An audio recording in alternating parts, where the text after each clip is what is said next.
Au moment où certaines organisations s'activent au Mali pour renverser le régime, il nous semble opportun d'analyser sans concession la situation de ce pays.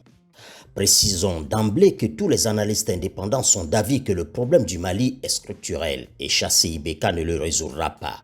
Au contraire, un brusque changement de régime ne ferait que compliquer davantage un tableau politico-sécuritaire qui frôle l'imbroglio. L'intégrité territoriale du Mali est contestée par des velléités sécessionnistes de groupuscules Touareg.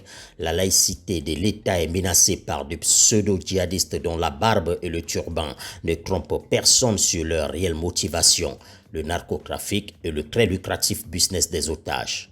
Le centre du pays est secoué par des conflits communautaires entre Peul et Dogon dans les hauts plateaux Dogon, Bambara contre Peul dans le Massina. Tous ces problèmes sociaux et sécuritaires sont antérieurs à Ibeka. Karim Keïta ceci, Karim Keïta cela, est-ce la première fois qu'un enfant de président ferait les affaires au Mali? N'a-t-on pas vu la fille de moins de 25 ans d'un président malien fêter ses 7 milliards dans un nightclub de Bamako sans qu'on puisse expliquer par quel miracle elle aurait pu gagner autant d'argent en si peu de temps? En toute honnêteté, lequel des Maliens ne traiterait pas Karim Keïta de dangadin, enfant maudit si, à l'issue des 10 années de règne de son père, il ne peut revendiquer une fortune substantielle? Tous ces mollahs et jeunes prêcheurs qui roulent dans des rutilantes 4x4 et habitent de somptueuses résidences, est-ce avec les petites pièces que nous jetons dans les paniers à dons tous les vendredis dans les mosquées qu'ils mènent grand train? Ce système de corruption généralisée a existé avant le président Ibeka. L'hybride et abattardi paysage politique malien a des allures de méga-orgie où tout le monde couche avec tout le monde.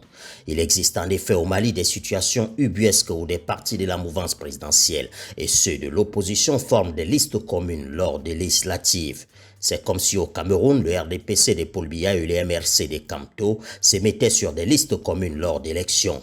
On pourrait comparer cela à des cas où, dans le contexte ivoirien actuel, le RHDP et le FPI du criminel de guerre Gbagbo formaient des listes communes. Pour illustrer l'incongruité démocratique malienne à nos sœurs et frères de la Guinée, ce serait comme d'avoir dans une alliance électorale de circonstances le RPG d'Alpha Condé et l'UFDG de Cellou Dalein Diallo, au moment où l'un assume son appartenance à la majorité et l'autre son ancrage dans l'opposition.